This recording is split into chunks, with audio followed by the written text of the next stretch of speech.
Mais en vrai, je suis désolé, on n'est pas venu en France pour faire des jobs étudiants. Ça, il faut le dire. On est venu en France pour étudier.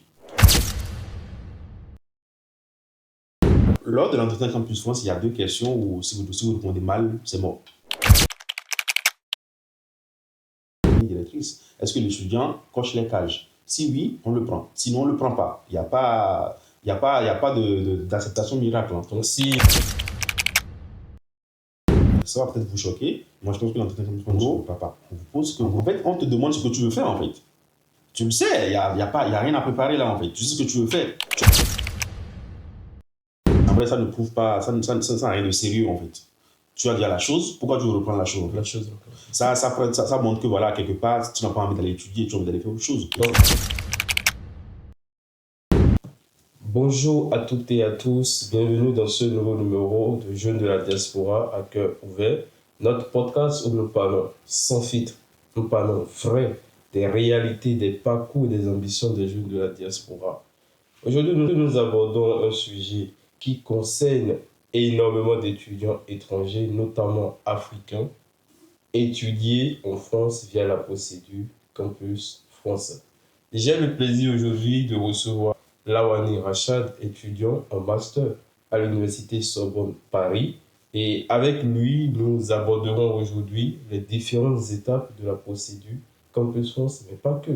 Nous parlerons également des premières démarches administratives à réaliser une fois sur le territoire français pour les études.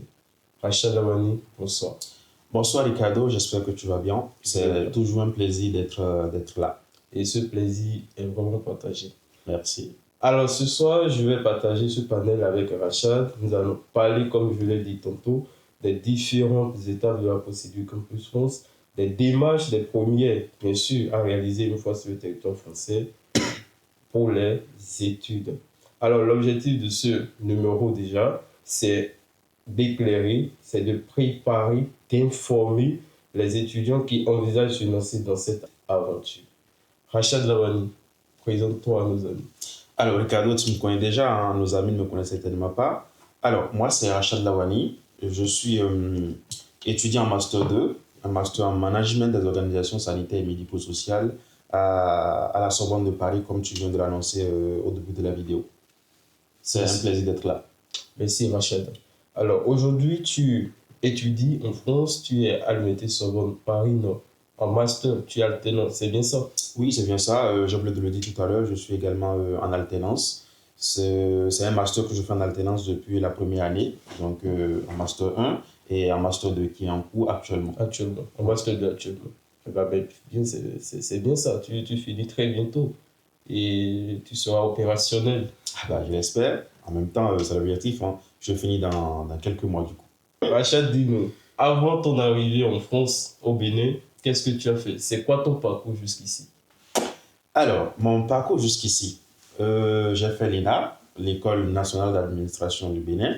J'ai fait une licence en administration des finances, spécialité administration hospitalière et intendance. J'ai obtenu ma licence avec brio, modestement parlant bien entendu. Et après ma licence, juste après ma licence, j'ai fait la procédure Campus France pour venir donc continuer mes études ici en France. Et à l'issue de cette procédure, j'ai été accepté en licence 2 de sciences sanitaires et sociales à la Sorbonne Paris Nord. J'ai eu à faire cette licence 2 là, et après ma licence 2, je passais donc en licence 3. Sauf que moi, j'avais déjà un peu une licence au pays, et je n'ai pas forcément voulu faire la licence 3, étant donné que l'administration hospitalière et intendance et les sciences sanitaires et sociales, c'est quasiment en fait les mêmes cours qu'on nous donnait. Du coup, moi, je trouvais ça assez redondant, donc je n'ai pas voulu continuer à faire la licence 3. Et du coup, j'ai donc postulé directement sur mon master, afin donc d'intégrer le master en management des organisations sanitaires et médico-sociales. Et j'ai été accepté. Et du coup, depuis 2025, je suis en train de faire donc le master en management des organisations sanitaires et médico-sociales. Attends.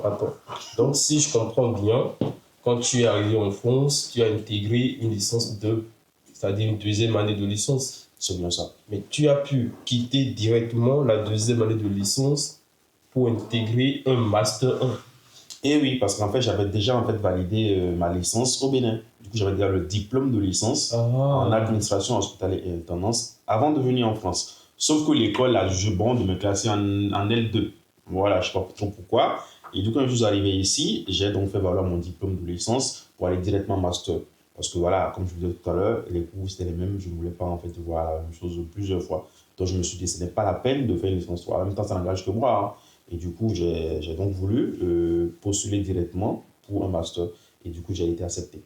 Donc, tu as utilisé ta licence obtenue à l'École nationale d'administration du Bénin pour candidater via la plateforme au master. C'est Oui, ça? totalement. Ah, c'est bien ça. Il y a des universités qui demandent en fait à avoir comment dirais-je, Une attestation de comparabilité. voilà, tout à fait. Et du coup, moi, j'ai pas eu ce souci-là, on ne me l'a pas demandé.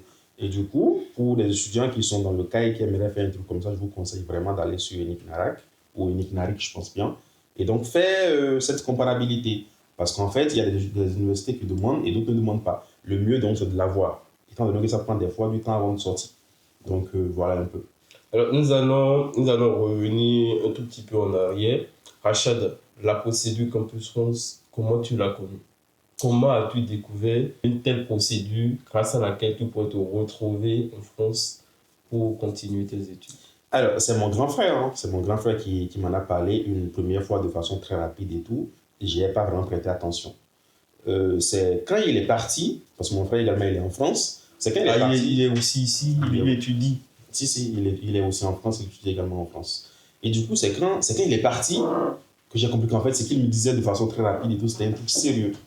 Et bon, même jusque-là, j'ai pas totalement accroché. Je me suis pas, parce qu'en fait, je n'avais pas, c'était pas en fait un objectif de vie pour moi. Venir étudier en France n'a jamais été en fait le truc de, voilà, c'était pas en fait un rêve en tant que tel.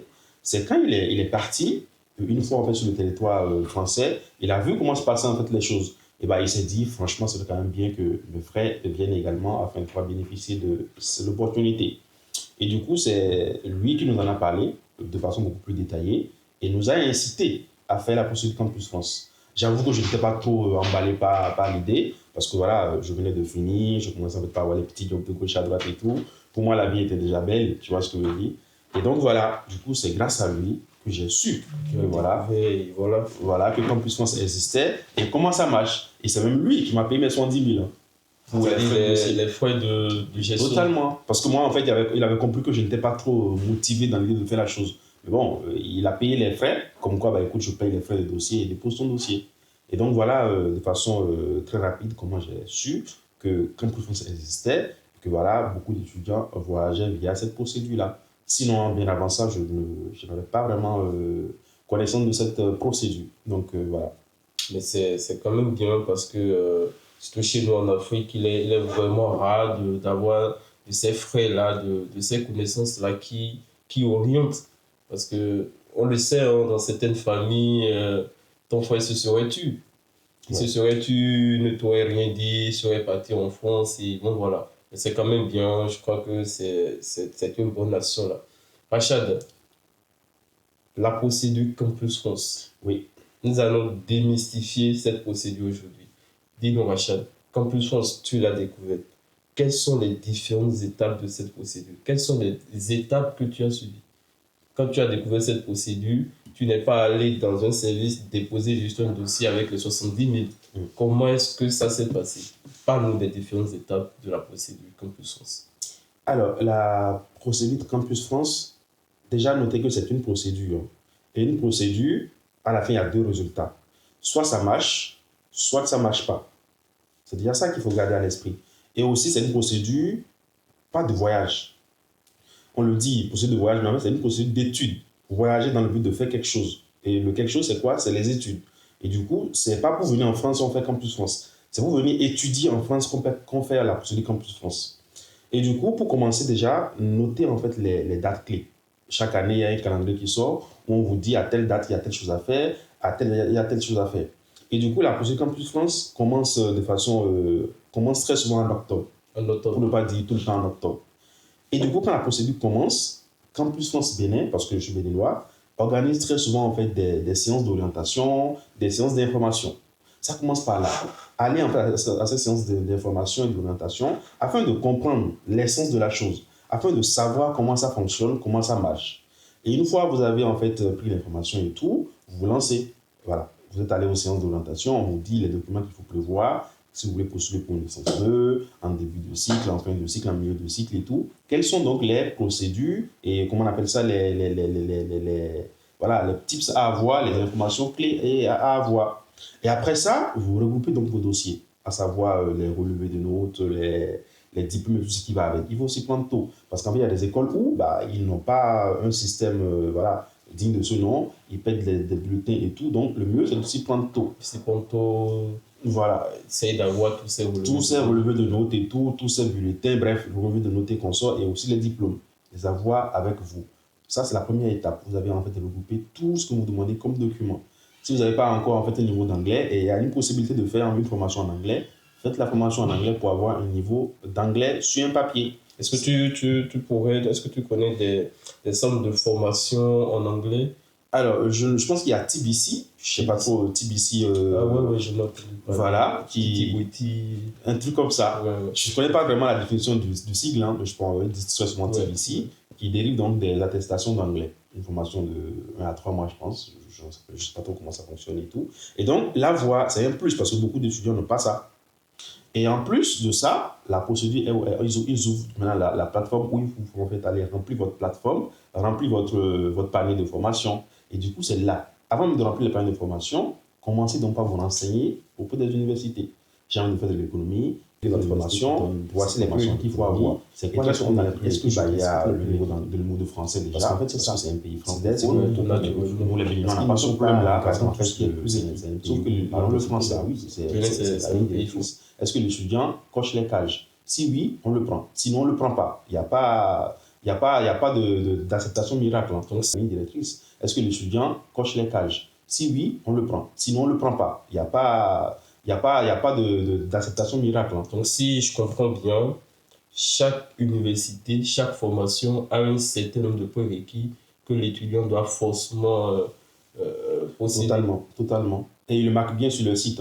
Comme quoi, pour intégrer notre formation, voici les prérequis qu'il faut avoir. Et très souvent, dans les prérequis, il y a le niveau de français déjà, parce que c'est un pays francophone. Ouais, tout naturellement. Nous, les Béninois, on n'a pas ce problème-là, parce qu'en fait, c'est un pays où nous parlons le français. Ouais, Bénin, c'est un pays francophone. Voilà. Et du coup, aussi, des fois, il y a des formations qui demandent en fait un niveau d'anglais.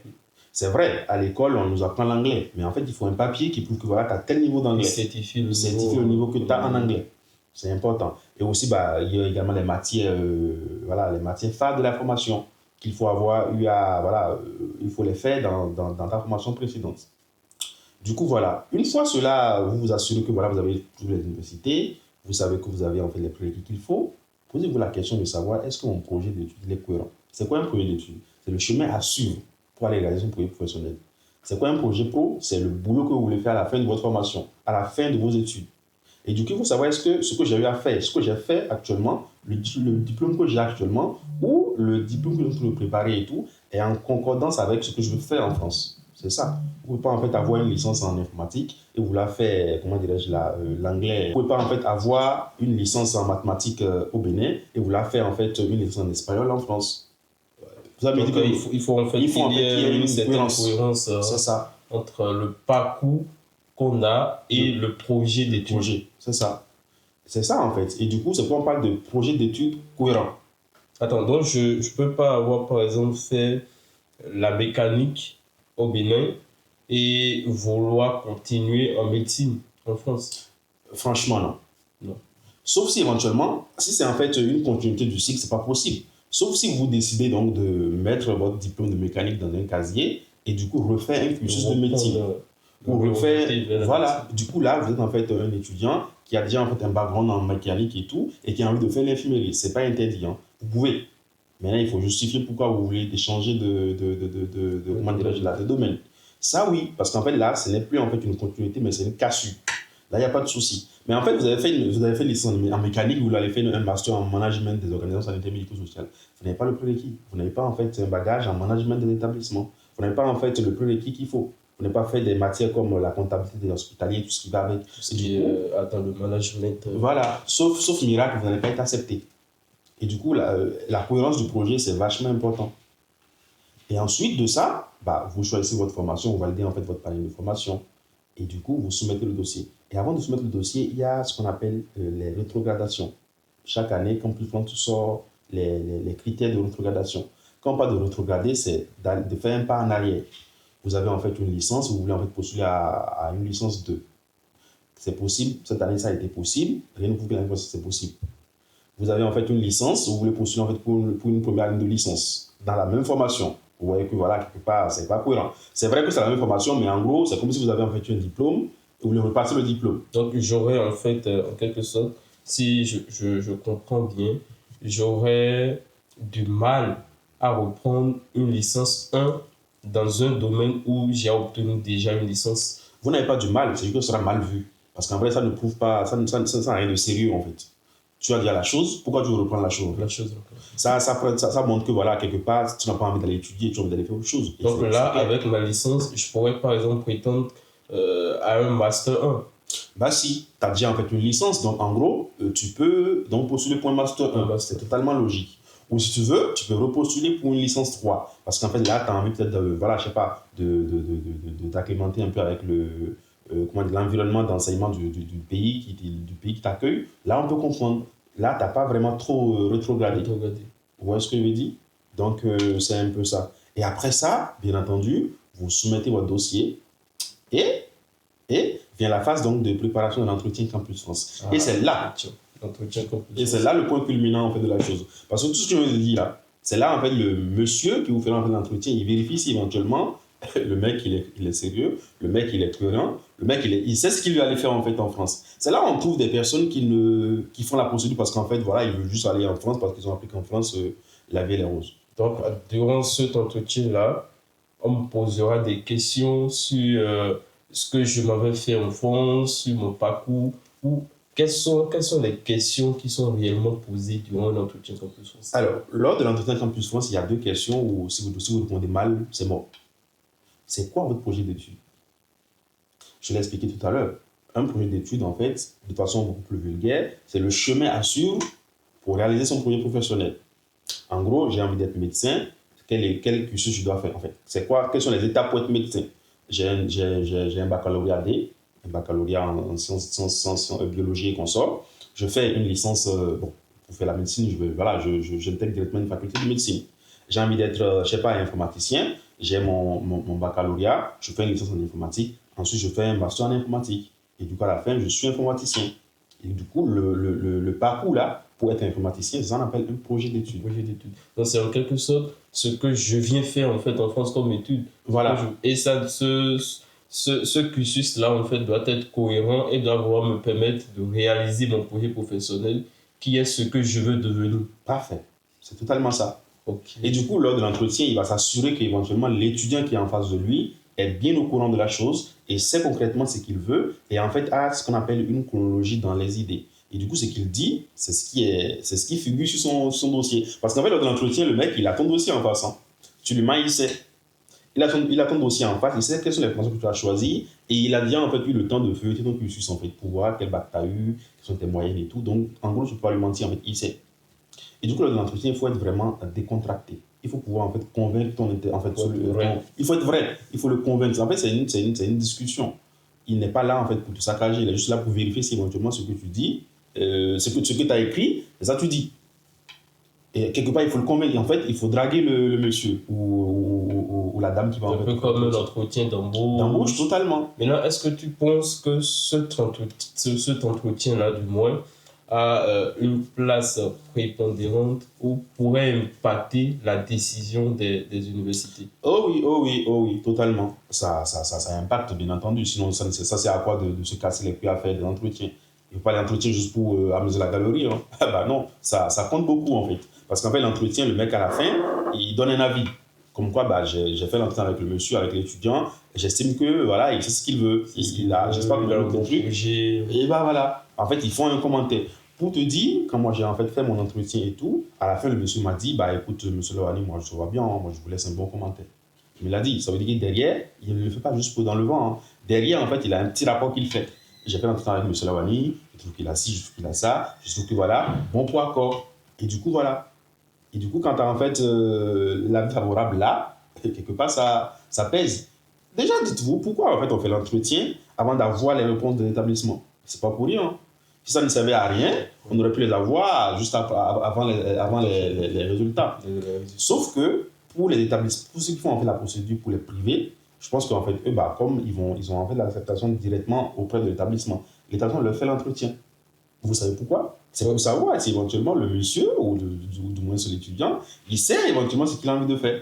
Donc, il y a des universités, des établissements qui font passer des entretiens directement aux candidats. Si, les écoles privées. Les écoles privées font passer l'entretien directement. Et même les écoles publiques, des fois. Moi, j'ai un ami qui a fait la politique Campus France, et en amont, on lui a écrit comme quoi, écoutez, on vient en fait s'entretenir avec vous. Du coup, l'école lui a fait l'entretien. Ouais. Ah oui, quelques temps après, on lui a donné son acceptation. Et donc, c'est pour vous dire que l'entretien, c'est pas anodin. C'est pas en fait un truc qu'on fait parce qu'on a le temps à perdre. Non, il faut vraiment bien se préparer et savoir qu'il occupe une place vraiment déterminante dans la procédure. Totalement. Et moi, je pense que voilà, ça va peut-être vous choquer. Moi, je pense que l'entretien ne se prépare pas. En gros, on vous pose en fait, on te demande ce que tu veux faire en fait. Tu le sais, il y a rien à préparer là en fait. Tu sais ce que tu veux faire. Tu vas pas leur mentir. J'ai envie d'être, j'ai envie d'être ingénieur. Je sais ce que j'ai à faire pour être ingénieur. Je sais le plus que je veux en fait suivre. Pourquoi je veux être ingénieur? Je sais pourquoi j'ai envie d'être ingénieur. Je le sais. Du coup, en fait, l'entretien Campus France, c'est juste en fait pour vous écouter en vrai. Mais est-ce qu'il n'y aurait pas des questions pièges? Parce que c'est quand même un entretien. Hein. Oui. Est-ce qu'il n'y a pas des questions pièges qui sont parfois posées à l'étudiant juste pour le disqualifier? Ou si par exemple, je ne sais pas, mais si la tête du candidat n'est pas appréciée par la personne qui le reçoit. Je suis d'accord, mais si la tête n'est pas appréciée, oui, je suis totalement d'accord avec vous, il y a des questions pièges. Parce qu'en fait, vous savez, comme je disais au début, Campus France n'est pas une procédure de voyage. C'est une procédure pour aller étudier en France. Nuance. Et du coup, lors de l'entretien, ils vont essayer de voir est-ce que vous êtes dans une logique, est-ce que votre définition de Campus France, c'est une procédure pour aller en France ou c'est une procédure en fait pour aller étudier en France. Et du coup, pour vérifier ça, c'est de savoir, alors, étudiant, monsieur l'étudiant, d'accord, vous avez en fait envie d'aller en France, ok, dites-moi, est-ce qu'une fois en France, vous allez faire des jobs étudiants? Écoutez, une fois en France, je me mets dans la peau de l'étudiant, de candidat. En fait, on va être tous, en fait, on sait tous qu'on va le faire. Vous savez, on sait tous qu'on va faire un job étudiant. Mais en vrai, je suis désolé, on n'est pas venu en France pour faire des jobs étudiants. Ça, il faut le dire. On est venu en France pour étudier. Et du coup, quand on nous donne l'acceptation, c'est parce qu'on estime que voilà, tu as les moyens de venir étudier en France et de subvenir à tes besoins. C'est pas pour rien qu'on demande l'AVI. L'attestation de vêtements irrévocable, c'est pour être sûr que l'étudiant est en capacité de se prendre en charge une fois en France. À aucun moment, on ne se dit pas que voilà, une fois ici, il va faire un job étudiant. C'est nous, c'est nous qui avons créé cette histoire de job étudiant en vrai de vrai. Bon, c'est nous qui avons compris qu'une fois là, ça ne sert à rien d'être là, d'être dans la léthargie, d'être là à ne rien faire, alors qu'on a du temps libre, on peut aller faire un job étudiant et derrière gagner un peu d'argent. Mais sinon, dans le truc de Campus France là, c'est pas prévu en fait. C'est pas prévu que voilà, quand on vient ici, on doit faire un job étudiant. Sinon, auquel cas on allait jamais nous demander en fait de prouver nos ressources. Mais écoute, la réalité du terrain est autre chose. Oui, je suis d'accord avec toi, Ricardo. Je suis vraiment d'accord avec toi. Et du coup, lors de l'entretien, tu lui diras pas que voilà, tu viens en France et que voilà, je veux venir en France, un mois après j'ai cherché un job étudiant, je vais payer mon loyer moi-même. Non, tu veux aller étudier en France, tu as en fait un projet qui a été pensé, qui a été réfléchi avec tes parents. Je dois en fait montrer que tu as les moyens. J'ai les moyens en fait financiers nécessaires pour la réalisation de la faculté. Totalement. Du coup, les pièges, oui, on peut souligner ça comme piège. Quand tu dis que voilà, je veux venir en France et quelque temps on ne va pas travailler et tout, c'est un piège. C'est pas ce qu'on veut savoir. Mais apparemment, il y a une question qui est souvent posée aux candidats. La question, la question culte. Après vos études en France, d'abord toi, Rachel, dis-moi, quand tu vas finir tes études en France, est-ce que tu comptes retourner dans ton pays, le Bénin? Alors, moi, je ne suis pas en entretien Campus France, je vais te répondre honnêtement. Quand je vais finir mes études en France, je vais là où besoin se fait sentir. Est-ce la réponse que tu as donnée lors de mon entretien lors de mon entretien Campus France et tout, moi, je leur dis, en fait, pourquoi je vais étudier en France d'abord? Je n'en ai pas parlé, mais en fait, moi, je n'avais pas pour projet d'aller réellement. En fait, ce n'est pas un projet de vie pour moi. Ce qui m'a en fait motivé entre-temps, en dehors de mon frère, c'est parce que je voulais faire un master qui coûtait la peau des fesses au pays. C'est quel master? Mon master que je fais actuellement, le master en management de l'organisation sanitaire médico-sociale. Il y a l'école, je pense, c'est l'IRSP. Oui, l'IRSP, oui, à Ouida. Qui donne là cette formation-là. J'ai essayé de m'intéresser en fait à la contribution et tout. Je tais le montant, mais en vrai de vrai, c'est 6 fois plus cher que la formation en France. Du coup, à ce moment-là, Ce que tu devais payer en fait, ce que tu devais payer en fait au Bénin pour suivre la formation que tu suis aujourd'hui en France coûte 6 fois plus cher que ce que tu payes Par actuellement. contre, nuance, c'est en fait parce que c'était un privé. Voilà, donc on se comprend parce que le privé, bah voilà, c'était en fait, ça ne se passe pas. J'ai fait l'ENA. C'est privé. Bon, je ne sais pas trop, mais je pense que voilà, c'est pas un truc. C'est pas public quoi. C'est pas. Bon, je n'ai pas envie de dire de bêtises, je n'ai pas essayé de tout comprendre si éventuellement c'était privé ou public, mais en tout cas, j'ai essayé de me renseigner sur la contribution et en tout cas, ça coûtait cher. L'ISP, c'est vrai, j'ai eu cette information. Ça coûtait cher. Ou sinon, j'avais également la possibilité d'aller à Dakar pour aller faire en fait ma formation là-bas. Je me suis dit, bah écoutez, même à Dakar aussi, le montant, ça coûte beaucoup plus cher. Je me suis dit, bah écoutez, s'il y a possibilité d'aller étudier quelque part dans un autre pays, et déjà découvrir autre chose, et en plus, c'est moins cher. C'est moins cher. Du coup, moi, je leur ai dit, bah écoutez, c'est pour ça que j'ai envie d'aller étudier en France. Et ma formation, je le veux parce qu'en fait, quelque part, j'ai grandi dans le milieu de la santé. Je ne suis pas en fait trop attaché à tout ce qui est soins. Je me suis dit, bon, à défaut d'être médecin, pourquoi ne pas être en fait à l'hôpital, mais en mode dans l'administration. Et du coup, moi, lors de mon entretien, j'ai répondu que voilà, après ma formation, je vais en fait, comment dirais-je là, acquérir de l'expérience et tout, et ensuite je rentre au pays. C'est idéal. Hein. Si, bah oui, si je suis ici, je fais du travail et tout, et derrière, bah, je sais pas, on me répète comme quoi, M. Lavani et tout, il y a un poste qui se libère au chic ou un truc comme ça, je suis désolé. Si c'est consistant, si les conditions sont remplies. Le poste au chic, c'est quoi le chic? Chic, c'est le centre hospitalier international de Calavi. Bah, actuellement au Bénin, c'est l'hôpital, voilà, c'est l'hôpital de référence. C'est de référence actuellement. C'est parce qu'il a été récemment inauguré. Totalement. Non loin de l'hôpital à Mekaliso. J'imagine que tu as pour ambition de gérer le chic. Ah bah écoutez, si le directeur de Chic voit ma vidéo et éventuellement il y a un poste qui se libère, je suis totalement partant. Je suis ravi. Ah oui, totalement partant. Ravi pour le directeur du Chic. Donc oui, c'est ce que je lui ai dit. Je lui ai dit, bah écoutez, je viens, j'acquiers de l'expérience et éventuellement je vais rentrer dans mon pays pour, voilà, c'est l'idéal. Il faut valoir en fait ce que j'ai appris ici. Et du coup, voilà, c'est comme ça qu'il faut répondre en fait aux questions. Les questions qu'on nous pose, c'est vraiment, ils ne les posent pas au hasard. Hein. C'est pour savoir éventuellement dans quel esprit l'étudiant il est. Est-ce qu'il sait dans quoi il s'engage déjà? Est-ce qu'il sait dans quoi il s'embarque? Je suis désolé, hein, tu ne veux pas faire la politique comme plus souvent, on te demande c'est quoi ton projet d'études et tu bégayes. Tu dois pouvoir dire clairement ce que tu veux faire parce que, a priori, c'est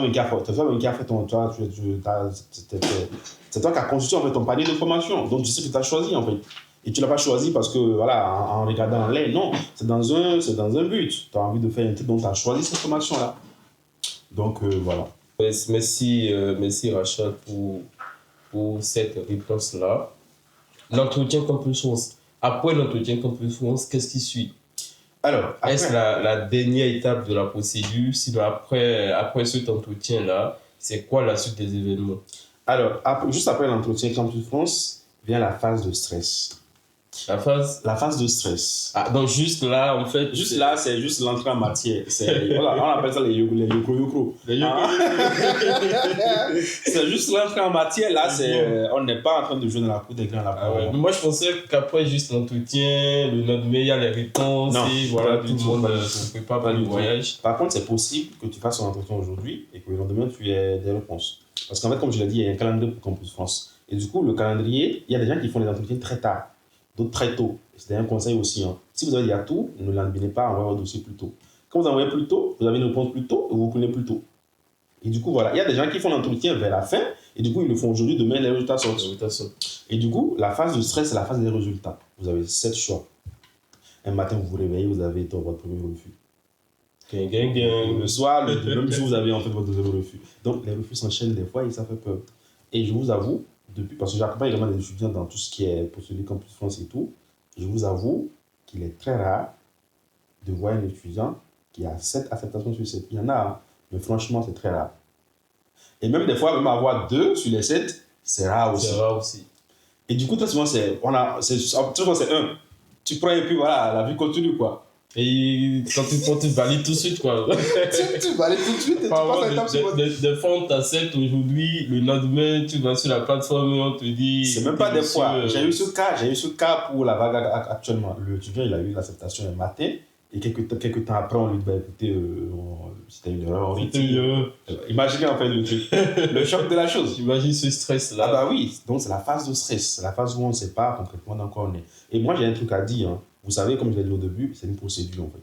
Soit ça marche, soit ça ne marche pas. Je ne veux pas dire que vous êtes nul, hein. Je suis désolé. Parce qu'il y a des étudiants, ils dépriment et tout, ouais, mais j'ai fait comme 4 fois, ça n'a pas marché et tout. Ça n'a pas marché parce que vous n'avez pas un projet d'études cohérent. Hein? Et aussi le fait que voilà, il y a 5 ans, quand plus souvent beaucoup n'étaient pas au courant de ça, moi je ne savais pas que ça existait par exemple. Du coup, en gros, il y avait moins de candidatures. On est en 2026, les réseaux sociaux, ça a pris de l'ampleur. Tout le monde est au Tout le courant. monde connaît la Tu rentres sur Campus France, il y a 15 000 influenceurs qui parlent de ça. Du coup, en gros, les liens sont de plus en plus informés. Et du coup, quand on est informé, il y a beaucoup plus de dossiers. Et du coup, quand il y a beaucoup plus de dossiers, on tamise bien pour prendre les meilleurs. Ça ne veut pas dire que vous êtes nuls. C'est juste que dans le lot, il y a des gens voilà, beaucoup qui sont beaucoup plus meilleurs que vous. Mais ce n'est pas dire que vous êtes nuls. Et donc, comme je l'ai dit, c'est un projet. Hein, ça ne marche pas, vous passez à autre chose en fait. En venir en France, n'est pas. Voilà, c'est pas parce que vous venez en France que vous allez réussir votre vie. Voilà. Ah oui. Ah non, non, c'est pas parce que vous venez en fait en France que vous allez réussir votre vie. Nous, on est là, on n'a pas reçu notre vie. Hein. C'est un coup. On va réussir, mais bon, ça viendra. C'est pour dire en fait que la France, c'est pas en mode voilà, je viens en France et que voilà, c'est la belle vie et tout. Nous savons, tu sais, je sais. Et donc voilà. Et du coup, c'est la phase de stress. Et du coup, après cette phase-là, quand vous avez votre acceptation, ça fait plaisir. Vous validez l'acceptation et vous avez ce qu'on appelle votre attestation de pré-inscription. Et après maintenant ce document, vous commencez la phase donc, de demande de visa. Donc, après l'obtention de l'admission, on commence maintenant la phase de La phase pré-consulaire du coup. Voilà, la phase pré-consulaire, la phase de demande de visa. C'est ça. Et si j'ai pas d'admission? Alors, si vous n'avez pas d'admission, vous cherchez une autre solution. Parce que si vous avez 7, si dans les 7 vous avez que des refus, je suis désolé, mais la procédure de Campus France octobre 2026, enfin octobre 2025 et tout, c'est bon pour vous, vous passez à autre chose. Si vous voulez, vous pouvez en fait faire une procédure pour les écoles privées, ça c'est un autre débat. Mais sinon, si vous n'avez pas d'acceptation, bah, c'est mort. Et c'est d'ailleurs pour ça qu'il y a plus d'autres procédures. Il y a Parcoursup, il y a beaucoup d'autres choses que vous pouvez faire en dehors de Campus France. Ah, donc, en dehors de Campus France, il y a d'autres procédures qu'on pourrait également faire pour si. Il y a poursuivre des études en France. Oui. Il y a la procédure Parcoursup, mais ça, c'est en fait pour commencer en fait c'est pour commencer en fait une première année de cycle. Voilà, une première année de licence.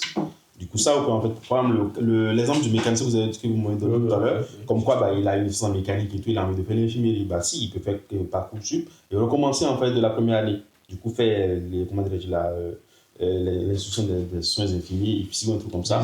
Voilà, et donc commencer en fait par la première année. Ça, son dossier, il est recevable parce que là, il veut juste se reprendre. En gros, il est en réorientation. Ça, c'est prenable.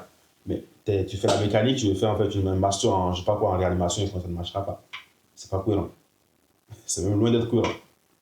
Donc voilà, du coup, c'est la phase donc, de demande de visa.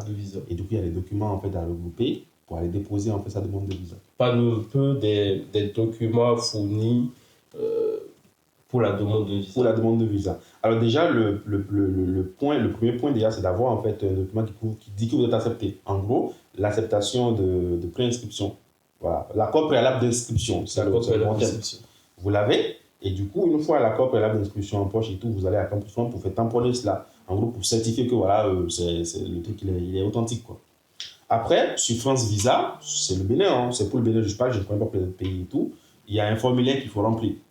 Un formulaire, il faut remplir. Et du coup, il faut avoir un passeport. Vous avez un passeport, il faut remplir le passeport. Enfin, remplir le formulaire avec les informations de passeport. Et le passeport, est-ce qu'il faut l'avoir déjà fait au préalable? Ou après mon acceptation, après mon accord de préalable reçu de l'université, il faudrait maintenant entamer la procédure de demande de passeport. Ou est-ce que je devrais déjà l'avoir en amont? Faites un passeport. Un jour, j'ai un oncle qui m'a dit, quand tu as un passeport, le voyage te localise. Il n'a pas tort. Ça, c'est... Ah bah ah non, il n'a pas tort. C'est spirituel. Ah non, mais c'est spirituel. Tu n'as pas un passeport, tu vas voyager pour aller où? Ça commence pas là. Tu as envie de voyager, ton passeport. Mais d'un autre côté, inversement, si je n'ai pas les moyens, mais à quoi bon faire un passeport? Je n'ai pas les moyens, je sais que je n'ai pas de quoi voyager. Faites le passeport. Parce qu'en fait, ça commence par là. Ça montre que vous avez envie de voyager. Et Dieu aussi, en fait, il voit et reçoit vos prières. Faites le passeport. Parce que, imaginez, vous savez, il y a des fois, tu es là, et en deux jours, une opportunité sort, il faut voyager. Hein, vous savez ça? C'est un peu comme le véhicule, même si tu n'as pas encore les moyens pour acheter un véhicule. Fais ton permis. Parce qu'en fait, à un moment donné, on peut dire un jour, bah écoutez, il y a quelque chose là, on veut quelqu'un pour nous aider en fait, à déposer quelqu'un quelque part. T'es là, t'as le permis, non? Bah vas-y. Pour être utile. Eh bah oui. Du coup, le passeport, faites-le. C'est raisonnable. Faites le passeport. Ça appelle tout en fait. Je prends l'exemple de notre diplôme. Tu n'es pas sûr d'avoir un boulot à la fin, mais tu le fais. Quand même. Ah, quand même, on ne sait jamais. Bah, C'est vrai. c'est pareil. C'est pareil. Donc, le passeport, faites-le. Faites pas, c'est pas en fait quand vous en fait, tout ça prend un mois hein, pour faire le passeport. C'est vrai qu'il y a en fait des manières d'accélérer un peu les choses et tout, mais c'est mieux. Ce serait dommage quand même d'avoir en fait une acceptation et d'être en retard parce qu'on n'a pas un passeport.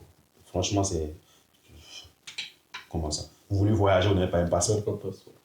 Du coup, faites le passeport, remplissez le formulaire de France Visa et ensuite il y a le document, il y a ce qu'on appelle l'attestation d'hébergement. Il y a des détails, hein, des conditions qu'il faut respecter. Déjà, il faut en fait que là-haut on vous héberge. Ce n'est pas trop loin de votre université. Parce que on est d'accord quand même, c'est logique, non? Vous ne pouvez pas en fait avoir une attestation d'hébergement de pays arrivé à Lyon, alors que vous étudiez en fait à Paris. Mais écoute, je n'ai personne en France. Je n'ai personne en France, mais j'ai quand même envie d'y poursuivre mes études. J'obtiens une admission à l'université de Lyon, par exemple, mais je n'y ai personne, mais je fais quoi? Alors, j'ai peut-être omis de faire une différence. Vous savez, il y a ce qu'on appelle l'attestation d'hébergement quand on vous héberge. Oui. Il y a le contrat de location quand vous louez en fait un logement. Et du coup, l'idéal pour un étudiant en venant ici en France, c'est d'avoir son logement. Et du coup, dans les documents fournis pour la demande de visa, il y a ce qu'on appelle le contrat de bail. En gros, le contrat de votre logement. Alors qu'en étant au Bénin, en étant en fait en Afrique, trouver un logement en France, c'est compliqué. Sauf si éventuellement vous avez en fait une personne qui vit ici, qui vous aide en fait à faire les démarches et à avoir un logement. Et du coup, ça c'est le point 1. C'est soit vous avez votre contrat de bail, en gros votre logement à Lyon, ou sinon vous n'avez pas de logement, comme tu venez de le dire là, et vous avez en fait une personne dans la ville qui vous accueille, qui vous délivre donc l'attestation d'hébergement, comme quoi je suis tant et tant, et je confirme que voilà, monsieur Lovi, quand il sera en fait à Lyon, je vais l'héberger le temps qu'il trouve en fait son logement. C'est ça l'attestation d'hébergement. Et du coup, je ne peux pas en fait être à Lyon à, je sais pas, à 5 heures de votre université et que je vais vous héberger. C'est pas cohérent. Vous irez à l'école comment? Et aussi, en France, ils ont dit en fait que pour qu'une personne soit à l'aise, il lui faut en fait 9 mètres carrés, si je ne dis pas de bêtises. Pas un individu. Et du coup, votre ami qui est à Lyon, là, avant de pouvoir vous héberger, il faut en fait qu'il ait en fait un logement qui a une capacité de 18 mètres carrés, en gros 9 fois 2. C'est-à-dire 9 mètres carrés pour lui-même et 9 mètres carrés pour vous. C'est les conditions en fait à respecter. Du coup, il y a le kilométrage, ne pas être trop loin de l'université, et aussi la superficie en fait de l'appartement. Mais non.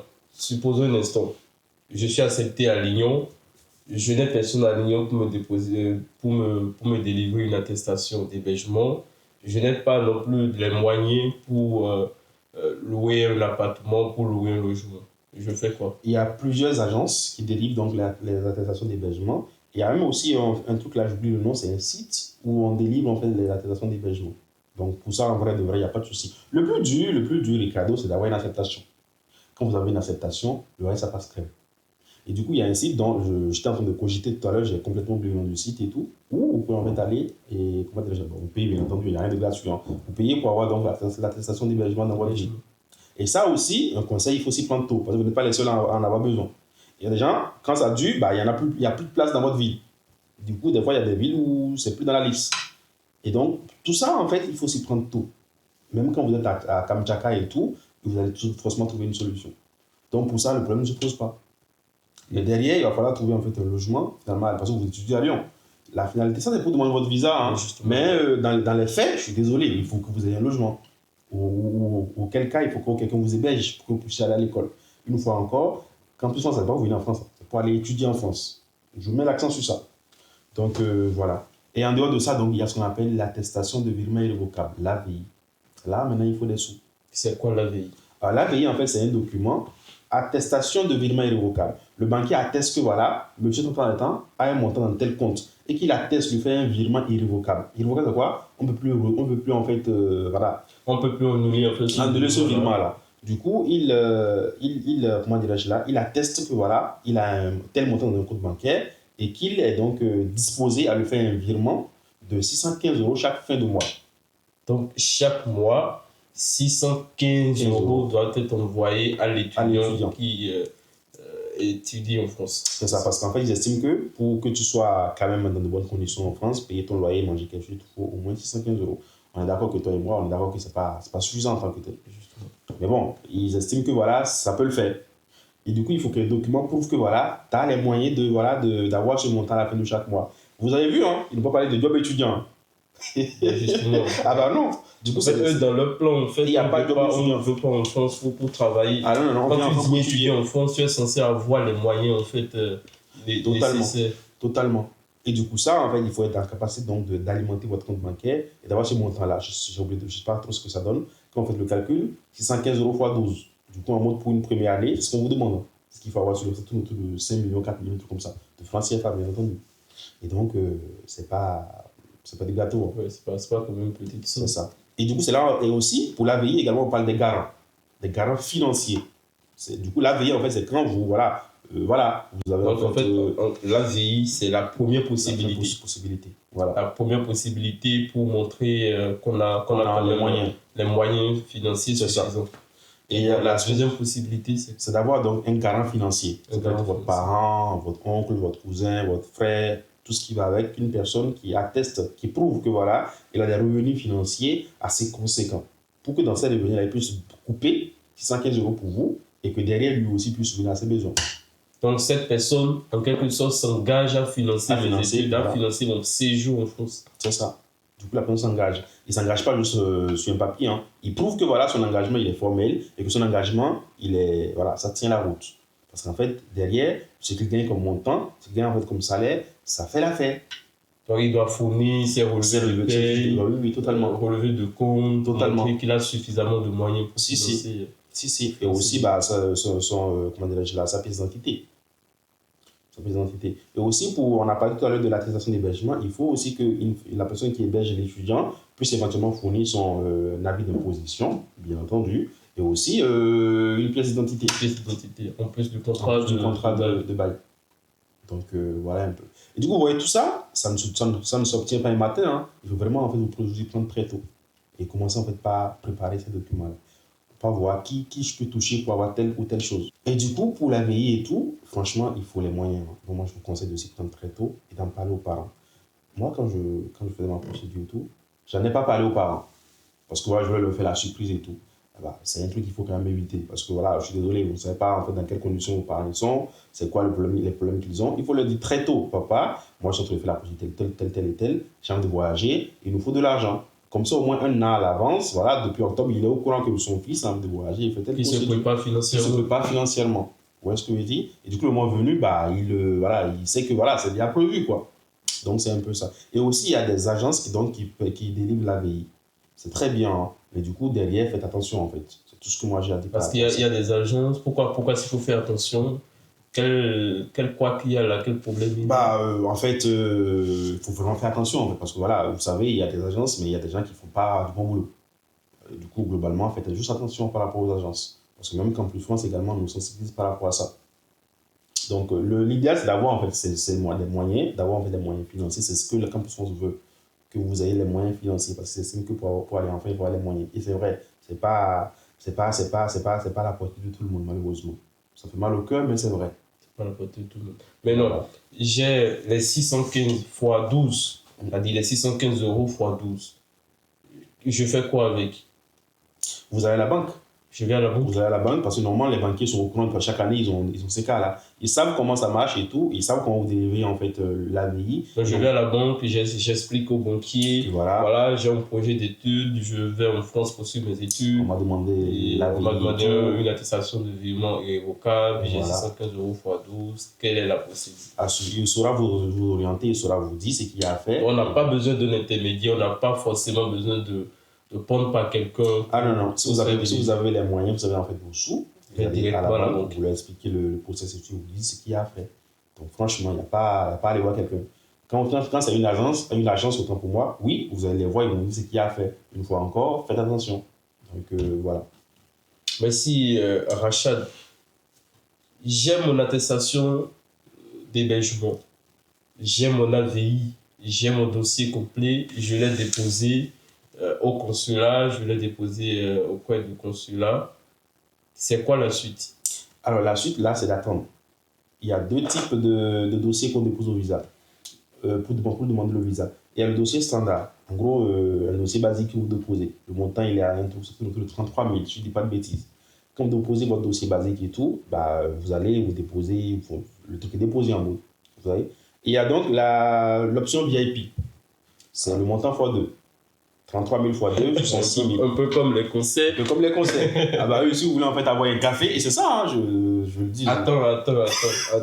Donc, en fait, la différence, c'est quoi? Ah, la différence, c'est que il y a vraiment une différence. Il y a une option VIP, il y a une option standard. Donc, l'option VIP, c'est juste voilà, pour avoir un café. Ah non, pas juste pour avoir un café. L'option VIP, parce que j'avais pris l'option VIP, j'avais peur de ne pas avoir une adaptation. Attends, toi, tu avais opté. Ah oui, j'avais opté pour l'option VIP. Ah, en fait, comment? J'avais en fait peur d'avoir quelque chose qui manquait dans mon dossier. C'est ça, en fait, l'option VIP, en fait. Derrière, il vous vérifie votre dossier. Il vérifie les dossiers, feuille par feuille. On vous dit ce qui est bon, ce qui n'est pas bon. Et à la fin de la vérification, on vous dit c'est bon. Et en amont, on vous donne un café. Hein. On vous installe comme cela se doit. Attends, donc quand j'opte en fait pour un traitement VIP, une fois au consulat, on vérifie mon dossier devant moi, on me dit ce qui manque, si je dois compléter quelque chose, si c'est bon. Et même, si éventuellement quelque chose manquait, ils sont même capables de déposer votre dossier, vous allez revenir avec ce qui manque. Intéressant. Ah bah oui. Donc je pense quand même, c'est quand même ce qui est préférable. Hein, c'est préférable. C'est préférable parce qu'ils vont vous faire la photo. Voilà, ils vont vous faire la photo. Par contre, pour l'option standard, vous pouvez également ajouter qu'on vous fasse la photo. Mais pour l'option VIP, tout est inclus. On vous fait la photo, on vous nourrit bien. C'est un café vite fait avec des cookies, des trucs comme ça. Intéressant. On vérifie votre dossier avec vous. On vous dit ce qui manque. Et à la fin, on vous dit c'est bon. On dépose votre dossier. 2-3 jours après, on vous appelle comme quoi venez prendre le résultat. Sauf que là également, c'est la partie du stress numéro 2. On vous donne votre passeport dans l'enveloppe souple fermée. Et on vous dit au revoir, monsieur. En gros, tu sais pas ce qu'il y a en fait. Tu sais pas ce qu'il y a dedans. Tu sais pas si on t'a accepté ou pas. Alors là, tu sais pas. Tu sais pas. Mais attends, maintenant, est-ce que je pourrais opter pour ce traitement VIP là et ne quand même pas avoir un avis favorable? Ah bah oui, totalement. Non mais attends, mais si je peux pas payer plus que les autres, opter pour un traitement VIP et ne pas avoir dans le détail, les traitements VIP n'ont jamais dit en fait que visa garantie. Hein. C'est pas eux qui donnent le bon, là, c'est chaud. Non, ils n'ont jamais dit visa garantie. Le monsieur, il vérifie, mais la dame, elle vérifie pour voir éventuellement est-ce qu'elle a la liste devant elle.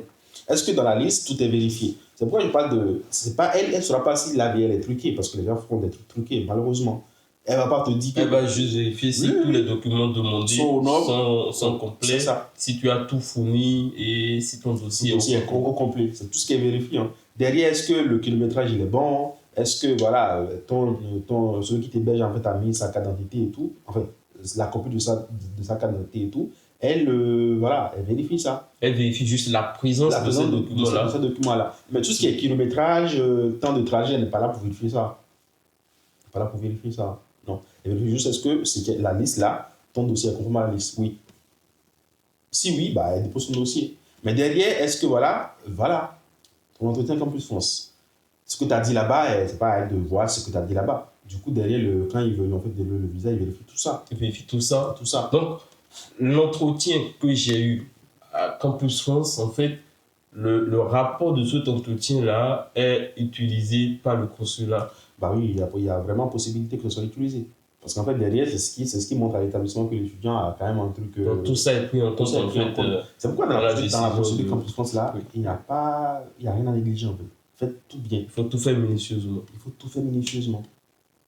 Tout faire minutieusement. Parce qu'en fait, il n'y a rien qui est fait au hasard. C'est pourquoi on parle de procédure.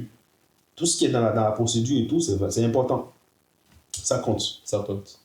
Et du coup, j'aimerais en fait renchérir ici ce qu'il faut éviter pour la procédure toujours. Vous savez, comme je l'ai dit, en fait, c'est une procédure. Vous n'êtes pas sûr d'avoir une acceptation. Ça ne sert à rien. Ça n'a rien à voir avec le fait de l'Afrique. Hein. Mais ça, c'est comme un projet. Quand vous avez en fait un projet, ça ne sert à rien de le dire aux gens.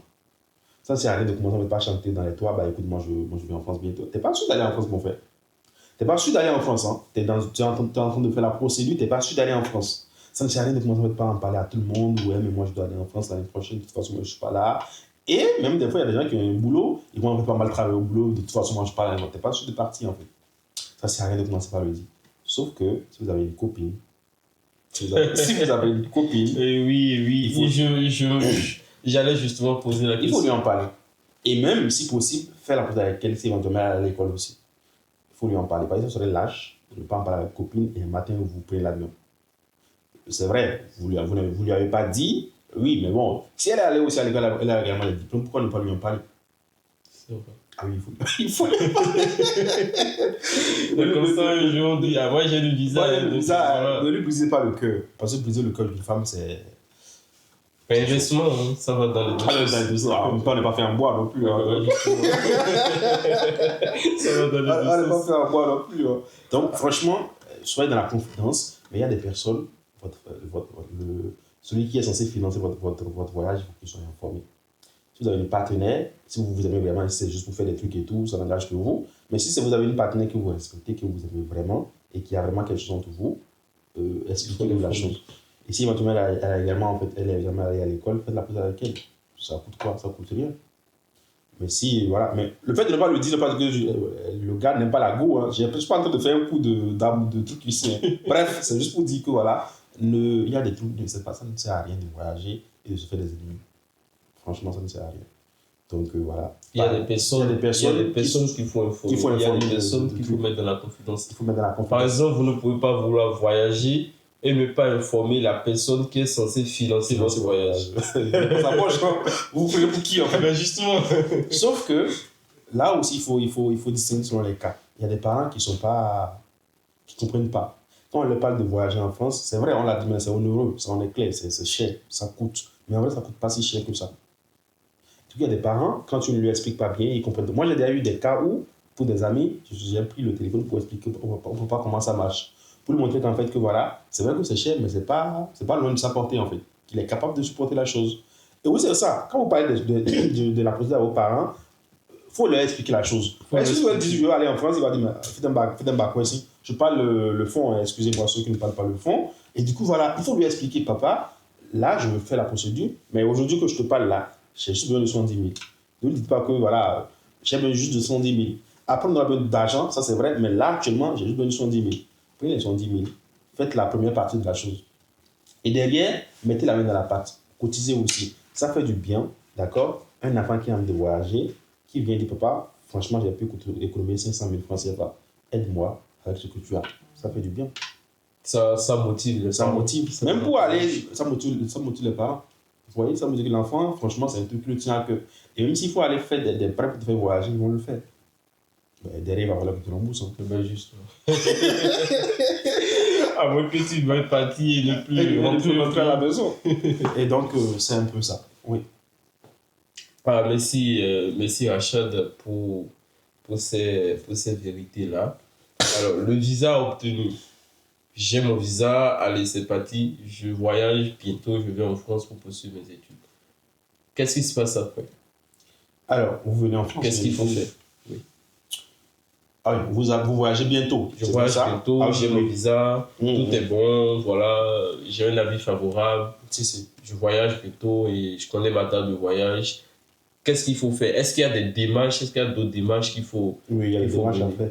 Si éventuellement vous êtes quelqu'un qui travaille, qui a un poste, il faut démissionner de votre poste. Et si possible, vous le démissionnez, voir si éventuellement il y a possibilité que vous travaillez en ligne. En gros, que vous soyez en fait en correspondance avec votre entreprise dans laquelle vous travaillez en fait au pays. S'il y a possibilité de partir, de pouvoir être encore avec eux pendant un moment, faites-le. Dans le cas contraire, rompez le contrat. Vous ne pouvez pas en fait voyager et le dire à votre employeur.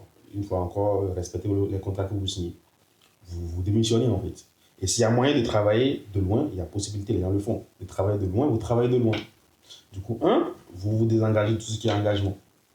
Le 2, vous faites votre valise du coup.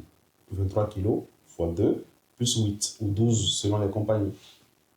Et du coup, un autre conseil aussi, il y a des étudiants, quand ils font la procédure, tellement ils respectent en fait mon conseil de ne dites rien à personne et tout. Même ceux qui sont ici en France, ils leur écrivent comme quoi, ils envoient des messages en une vue, genre en vue unique quoi. Comme quoi, je t'informe, mais en mode, voilà, je veux pas que tu saches. Le mec, il est ici, il est fatigué déjà de prendre le RERB, il est fatigué dans le train, tu veux lui cacher quoi. Et toi, tu viens de stresser quoi. Si tu veux pas lui parler de ça, lui parle pas en fait. Donc voilà, ça ne sert à rien de lui cacher ça. C'est lui qui est ici, c'est lui qui peut t'aider. Et du coup, lui en parler, c'est normal. Bon, peut-être c'est cette crainte-là que cette personne informe d'autres personnes qui sont au pays. Bon, en même temps, ça dépend également de la qualité des personnes que vous avez dans votre entourage. Moi, je pense que ça ne sert à rien de cacher votre voyage à une personne qui est ici, qui peut vous aider. Un conseil, au début de votre procédure, moi, ce que je vais faire en son temps, essayez de voir s'il y a des étudiants, des dévanciers qui sont ici, qui ont fait votre formation. S'approcher d'eux et de voir comment ça se passe avec eux. Ils ont fait comment en son temps? Comment ils ont fait pour avoir une acceptation? En gros, allez chercher l'information. En gros, c'est une personne ressource. Et du coup, derrière, lui vous dira, moi, j'ai fait ci, j'ai été accepté ici. Ça n'a pas été facile, ça a été facile. Du coup, vous apprenez de son expérience. Vous voyez ce que je veux dire? C'est important de s'acoquiner avec des personnes qui sont déjà en fait ici. C'est un milieu inconnu de vous. Vous ne savez comment ça marche et tout. Il faut s'informer. Moi, j'ai eu la chance avec mon frère ici. Il faut chercher les bonnes informations auprès de personnes qui sont déjà dans le système. C'est ça. Et même aujourd'hui, on a tellement la chance, c'est que sur TikTok, il y a beaucoup de personnes qui parlent des procédures. Essayez de voir s'il y a une personne que vous aimez bien, qui explique bien, écrivez-le pour essayer de comprendre comment ça marche. Ne restez pas dans la léthargie, dans votre coin et croire que voilà, tout est rose. Même si vos parents ont l'argent ne fait pas tout. Ah oui, là, ne fait pas tout. Donc, allez vers les gens, posez des questions, intéressez-vous un peu aux choses. Donc, voilà. Et du coup, on a parlé donc de la valise. Vous faites votre valise. Et du coup, le mec, ou du moins c'est la meuf à qui vous ne voulez pas en fait parler, qui est ici en France, c'est elle qui vous dira, écoute, en septembre, on a froid, hein, garde des manteaux. Par contre, ne garde pas 6 manteaux, parce que ton manteau que tu vas garder, tu ne vas pas faire la fête ici. Ici, il fait très froid. Le manteau qui est vendu à Missebor, c'est un manteau qui ne va pas te tenir longtemps. Il peut pas te le dire, il ne peut pas ne pas aller, bon, entre guillemets, il ne peut pas ne pas aller en France, il ne saura pas pour te le dire. Du coup, c'est une personne, en fait, déjà dans le système, c'est plus on te dit comment faire ta valise pour ne pas gaspiller de l'argent. Ça ne sert à rien d'acheter 6 manteaux. Un bon manteau déjà, ça rentre dans la base de 23, tu n'as plus de place. Ça veut dire de te dire, bah écoute, achète des bodys, achète des pantalons, achète des collants. Bref, ça veut dire que tu vas t'orienter dans tes achats. Achète ci, achète ça, parce que c'est important. Elles vont te dire aussi, moi je leur dis, n'achète pas un manteau. En venant là, achète un truc vite. Parce que le manteau que tu vas acheter de là-bas, ça va pas te servir en tant que tel. Arrivé, je suis pas, tu vas acheter un manteau. Mais garde-moi un truc pour te mettre au chaud. Vous voyez ce que je veux dire? Donc, pour ce qui est construire la valise et tout, avoir des personnes ici vers qui vous vous tournez pour vous dire, bah écoutez, ça c'est important, ça c'est pas important. Donc voilà, et après ça, bah, il y a aussi le billet d'avion. Et le billet d'avion aussi, il faut aussi prendre très tôt. Quand vous avez votre acceptation et vous avez votre visa, commencez à aller pas chercher le billet d'avion. Et n'achetez pas le premier venu. Allez dans les agences, allez sur les sites et essayez de voir dans toutes les compagnies là, qu'est-ce qui est moins cher pour vous. Une fois encore, rationaliser. Une fois ici, vous allez dépenser beaucoup d'argent. Ça ne sert à rien de dilapider l'argent pour une compagnie et payer, je sais pas, des millions pour votre billet d'avion. S'il y a moyen de payer moins cher pour le même trajet et tout, payez. Moi, j'avais pris un vol avec escale quand je venais. C'est vrai que pour un premier voyage, c'est chaud. Bon, moi, j'étais avec ma soeur, elle me protégeait. C'est ce qui t'a arrangé en fait en termes de montant, oui. En termes de montant, c'était moins cher. En termes de montant, ça faisait grave l'affaire. Donc voilà. Et aussi, les billets d'avion, c'est un peu comme les billets de train. Hein. Quand vous payez très tôt, c'est moins cher. Donc n'attendez pas en fait la veille pour acheter un billet d'avion. Donc c'est un peu ça. Et dans l'intérieur de ça, également, renseignez-vous sur le moment. S'il y a des vaccinations, des vaccins en fait obligatoires à faire, vous les faites. Parce que vous ne pouvez pas arriver à l'aéroport, on dit vous n'avez pas tel vaccin et tout. Et est-ce que tu penses qu'il y a actuellement des vaccins obligatoires qu'il faut nécessairement faire? Alors actuellement, je ne saurais le dire, mais je pense qu'on a tous fait le vaccin dans la période de Covid, là. Quand moi je venais en 2023, ils nous ont obligés à faire tout ce qui est Covid et méningite, je pense. Oui, Covid. Je pense. Hein. Donc actuellement, je ne sais pas trop les vaccins obligatoires. Fièvre jaune, voilà, c'est bien ça. Actuellement, je ne sais pas s'il y a des vaccins obligatoires, mais voilà, renseignez-vous pour savoir ce qu'il y a à faire, ce qui est obligatoire à faire. Donc voilà. Et après ça va, bon voyage à vous, quoi. Alors, bon voyage à vous. Une fois en France, c'est pas encore fini. Là, ce n'est que les démarches à réaliser au Bénin. Et là, une fois les valises posées en France, quelles sont les démarches à réaliser? Qu'est-ce qu'il faut faire? Quelles sont ces premières démarches administratives-là? Ok. Pas que au Bénin, hein, dans n'importe quel pays d'Afrique, parce que nos téléspectateurs sont un peu partout dans le monde. Alors, une fois en France, avant de venir déjà, il faut trouver une personne qui va vous récupérer à l'aéroport. C'est très très important. C'est un pays que vous ne connaissez pas. Vous ne pouvez pas venir comme une fleur en fait. Il faut qu'une personne vienne vous récupérer à l'aéroport. Et déjà anticiper. Si vous n'êtes pas sur l'aéroport, c'est dans les grandes villes. À Marseille, à Bordeaux. Oui, Paris, Toulouse, voilà. Du coup, à Paris, il y a deux aéroports. Il y a l'aéroport de Orly et l'aéroport de Charles de Gaulle. Très souvent, votre école n'est pas à Paris. parce que les gens n'aiment pas trop choisir Paris, c'est ailleurs. Du coup, il faut savoir qui va venir vous récupérer à Paris. Seul, c'est possible, hein, mais franchement, moi, je ne vous conseille pas. Parce que c'est un pays que vous ne connaissez pas, vous allez vous perdre. Et on est stressé quand on est dans un pays qu'on ne connaît pas. Et du coup, trouver une personne qui vient vous récupérer à l'aéroport et vous fait faire le trajet. En gros, vous montrez comment vous vous déplacez et aller à votre ville. Et aussi, une fois dans votre ville, une personne pour vous récupérer, vous amener en fait à votre logement. Ça, c'est important. Trouvez donc une personne pour vous accueillir à l'aéroport. Parce que sinon, vous allez vous perdre. Moi, on m'a accueilli, mais le premier jour, je ne peux jamais oublier ce qui s'est passé. Ah ouais, raconte. Qu'est-ce qui s'est passé? Alors, mon vol a eu un retard quand j'arrivais. Et mon frère, il n'est pas à Paris, en fait, mon frère. Mon frère était déjà ici avant que moi j'arrive. Et du coup, moi, j'ai fait le voyage avec ma soeur. On a voyagé ensemble. Ma soeur, elle est allée dans sa ville directement avec son vol. Et moi, j'ai donc atterri à l'aéroport de Orly. Alors, sauf que mon avion a eu un retard. Mon frère, lui, il a quitté Metz. C'est en fait une ville qui est un peu, disons, à 4 heures en bus. Lorraine, voilà. Voilà. Et du coup, bah, il est venu me récupérer à l'aéroport. Il n'habite pas à Paris. On ne va pas dormir à Paris. On est censé aller dormir à Metz. Du coup, il a pris le billet du train retour. Voilà, il a pris le billet du train pour nous ramener en fait à Metz. Parce qu'en fait, mon vol, il devait en fait atterrir à 16 heures. Sauf que moi, j'ai eu en fait un retard de 2 heures de temps. Il est censé en fait me récupérer et 45 minutes après, on récupère le train. Ok, donc il y a eu en fait il y a eu un décalage. Du coup, en gros, moi, je suis arrivé en retard, le temps de passer la douane, de reprendre ma valise et tout, j'ai encore perdu quasiment une heure de temps là. Je suis ressorti en retard et donc on a raté notre train. Le train était déjà parti. Il est déjà parti. Ce soir, il fallait qu'on trouve quelque part où dormir. Du coup, il a réservé en fait un lieu de bus. Un bus de nuit en plus. Moi, je venais à peine d'arriver, j'avais faim, j'avais mal partout. Et on a mangé, bien entendu, on a mangé quelque part avant de prendre le départ, le bus de nuit. J'ai mangé en fait un burger. J'avais la diarrhée en fait dans le bus. Oh là là. J'avais mal au ventre. Paris. J'avais mal au ventre, je te dis, j'avais mal au ventre. Et du coup, j'ai fait le voyage Paris-Metz toute la nuit. J'étais fatigué, j'avais mal partout. En ce temps, mon frère, ma soeur est arrivée dans sa ville. Hein. Elle n'avait pas mangé la pâte parce qu'elle était en fait hébergée. Okay. Du coup, moi, j'étais encore dans tout ce qui est transport et tout. Et du coup, on est arrivé à Metz à je ne sais pas quelle heure, vers 3h ou 4h du matin. Oh là. Et une fois à Metz, il n'y avait plus de bus à cette heure-là. Parce que dans la nuit, il n'y avait plus de bus. C'est normal. Vous êtes rentré comment? Du coup, on devait prendre un taxi. Et comment le taxi, le chauffeur il valide la course, quelques temps après, il annule la course. Oh là. Seigneur, on fait comment pour rentrer en fait? Il m'a dit, mon frère, c'est pas si loin que ça, on va marcher. Donc vous avez traîné les valises de la gare jusqu'à chez lui? Au sens propre du terme. Hein. On a traîné. Au sens propre. on a traîné les valises en fait. Mot par mot en fait. Mot pour mot, c'est ce qui s'est passé en fait. On a traîné la valise de la gare là jusqu'à chez lui. Environ, disons, 45 minutes, voire 1h15 de marche dans la nuit. Hein. Et sachant que moi j'ai quitté le Bénin la veille vers 23h.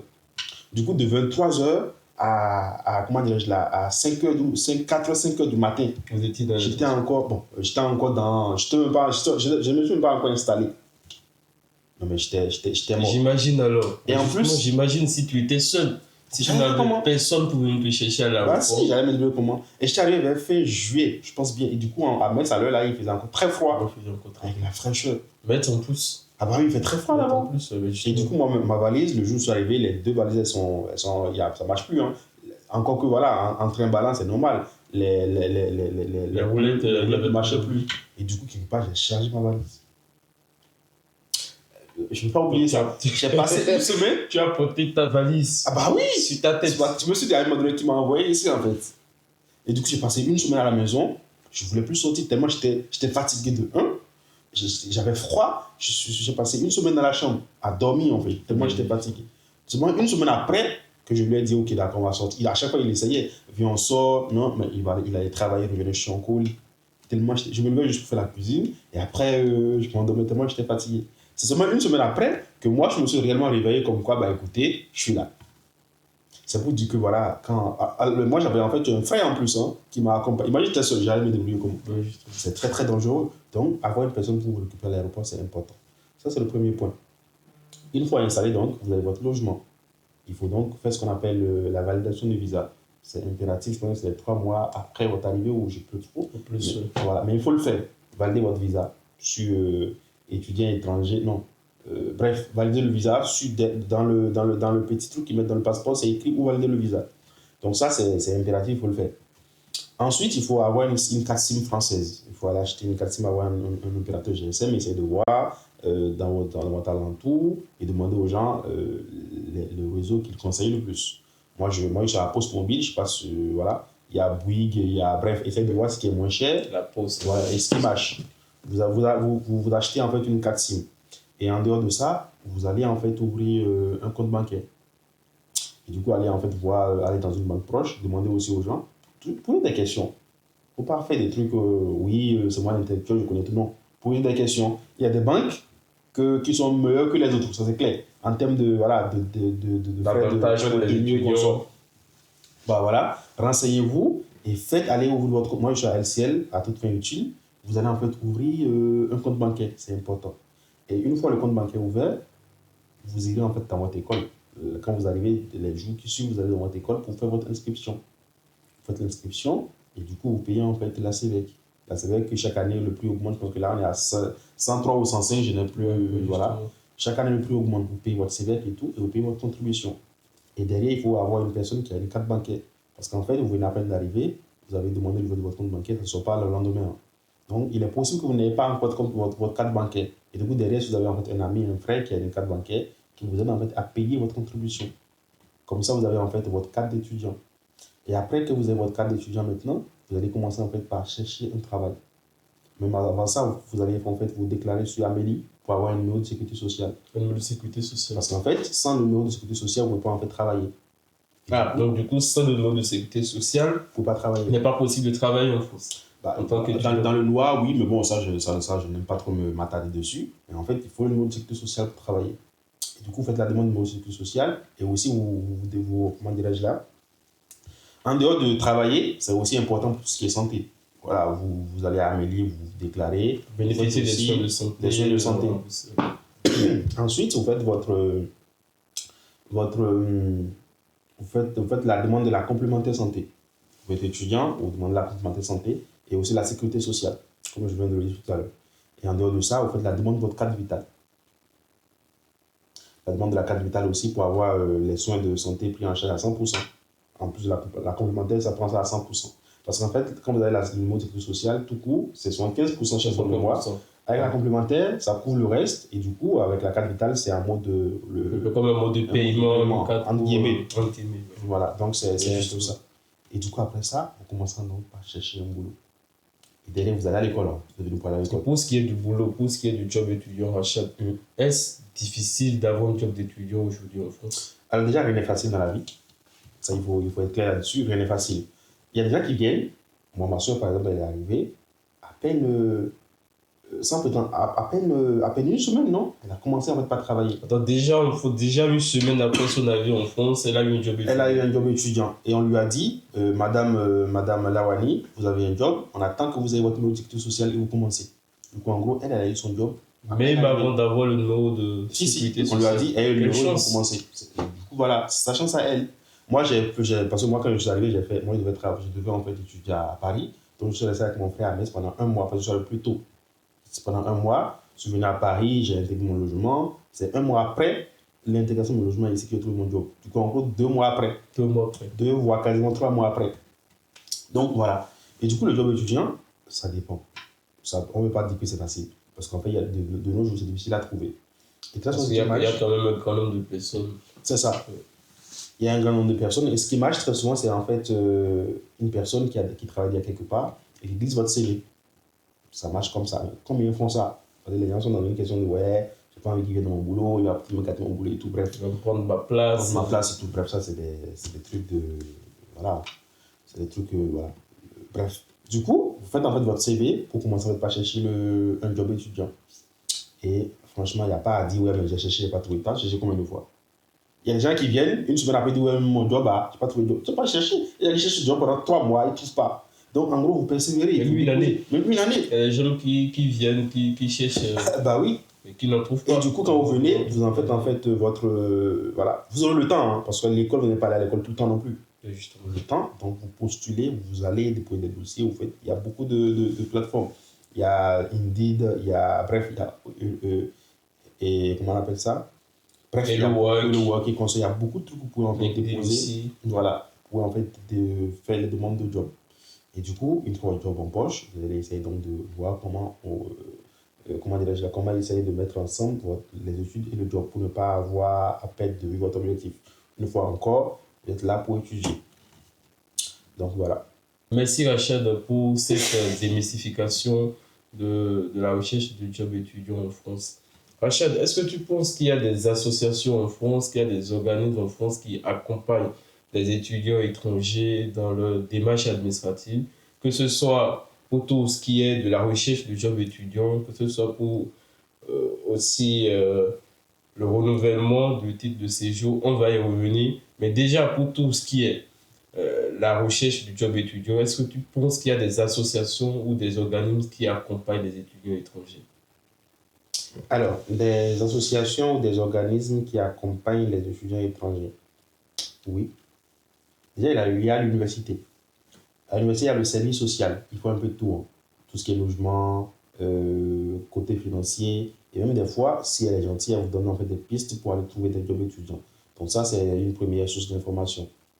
En dehors de ça aussi, il y a pas mal d'associations. Il y a beaucoup d'associations qui aident les étudiants et derrière les aident financièrement et même dans tout ce qui est administratif. Attends, il y a même des associations qui aident financièrement les étudiants. Quand je dis financièrement, c'est pas leur donner de l'argent de façon, voilà, hein. Des fois, disons des aides alimentaires. Des aides alimentaires. Des aides alimentaires. Quand je parle de financièrement, c'est le service social de l'université.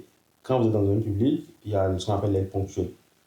Le service social, en fait, a la possibilité donc de vous donner en fait une aide ponctuelle. Et justement, oui, au niveau des services sociaux des universités, il y a un budget alloué à tout ce qui est aide ponctuelle. C'est tout ça, en fait, tout ça est financé par la CVEC et tout ce qui va avec. Okay, pas la CVEC. Donc, c'est pas pour dire qu'on paye la CVEC, en fait. Donc, en vrai, il faut pas en profiter, mais quand vous êtes dans le besoin, franchement, ne restez pas muet. Allez, renseignez-vous, il y a beaucoup de choses. Les associations, là, tout de suite, je peux te donner en fait des noms, mais il y a, déjà, quand je parle d'aide alimentaire, il y a pas mal d'associations. Il y a Student Help, je ne dis pas de bêtises. Il y a aussi un cabas pour étudiants.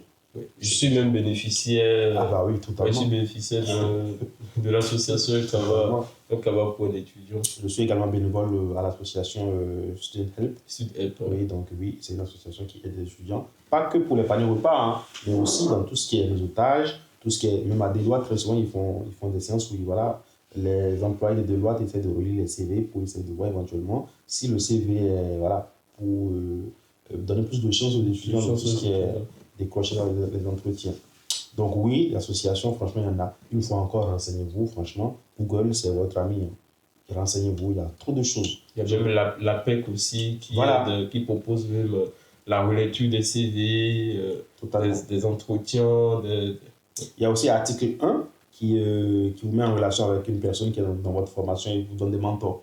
Donc, il y a beaucoup de choses en fait, beaucoup de choses. Si vous allez sur Google, franchement, vous allez en trouver. Dans la description de la vidéo, nous allons faire justement une liste de quelques associations qui accompagnent les étudiants étrangers en France. Rachid, je suis étudiant en France. Je suis étudiant, j'ai commencé les cours. Tu sais, il arrive des fois, nous les étudiants étrangers, quand nous venons d'arriver, nous commençons les cours, nous avons l'impression que nous sommes bêtes, que nous n'avons plus rien dans la tête en fait. C'est comme en fait une réinitialisation de notre cerveau. Parce que déjà, le système, il est nouveau pour nous et on a l'impression qu'on n'a pas la même intelligence que les autres étudiants. Est-ce qu'il t'est arrivé la même chose? Alors, personnellement, non. Peut-être parce que j'ai compris. Parce qu'en fait, il y a un truc qu'il faut comprendre. C'est leur pays, en fait. Mais justement. Je suis désolé. Un Français qui vient au Bénin, si on est en train de parler de l'histoire du Bénin, il ne va rien comprendre. Il ne va rien comprendre autant pour moi. Du coup, c'est normal, en fait, parce qu'en fait, cette personne-là est rodée déjà dans le pays. Elle sait comment ça marche. Elle connaît déjà la politique du pays. Elle connaît déjà le système sanitaire du pays. Elle connaît déjà, en fait, l'histoire du pays. Donc, si on pose des questions, c'est normal qu'elles soient beaucoup plus à l'aise que toi. Parce qu'en fait, toi, tu viens en fait d'arriver. C'est là, en fait, on ne peut pas apprendre des choses. Ça ne veut pas dire, en fait, que tu es bête. Ça ne veut pas dire, en fait, que, voilà, que tu ne maîtrises rien. Non. C'est juste qu'elle, ou du moins lui, il a grandi, en fait, dans ce milieu-là. Et du coup, il est en plein dedans. Voilà, et c'est des trucs basiques, c'est comme quand on nous dit en fait c'est qui le premier président au Bénin, je réponds même les yeux fermés. Parce qu'en fait, moi je sais. Sauf que lui, il ne saura jamais. Et du coup, c'est le cas. Et donc ça n'a rien à voir avec le fait d'être bête ou quoi que ce soit. Non, c'est juste qu'il faut donc, comme tu l'as dit, il faut essayer de s'intégrer. Et donc, il faut essayer donc de s'intéresser un peu plus à l'histoire du pays et du coup être dans la même longueur, sur la même longueur d'onde. Et remarque, c'est en fait quand on parle de la culture générale en France, voilà, vous avez l'impression qu'on a l'impression que des fois, on n'est pas forcément... On est nul, on n'est pas au même niveau. Mais c'est normal, c'est la culture générale de leur pays. Bon, général, oui, ça touche aussi d'autres pays et tout, mais généralement, en fait, ils sont beaucoup plus à l'aise dans tout ce qui est français. Et c'est normal. Et du coup, derrière, maintenant, c'est à nous d'essayer donc de mettre au pas, donc d'essayer en fait d'être...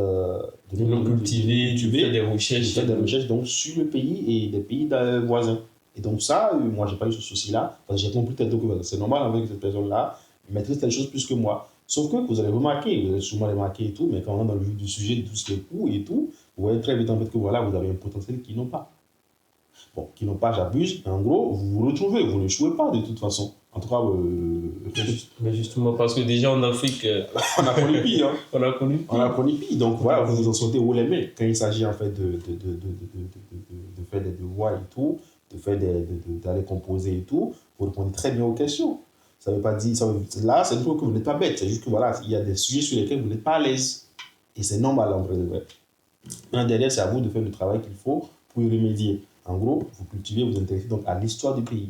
Parce que quelque part, c'est nous qui venons, du coup, c'est à nous donc d'essayer de se conformer.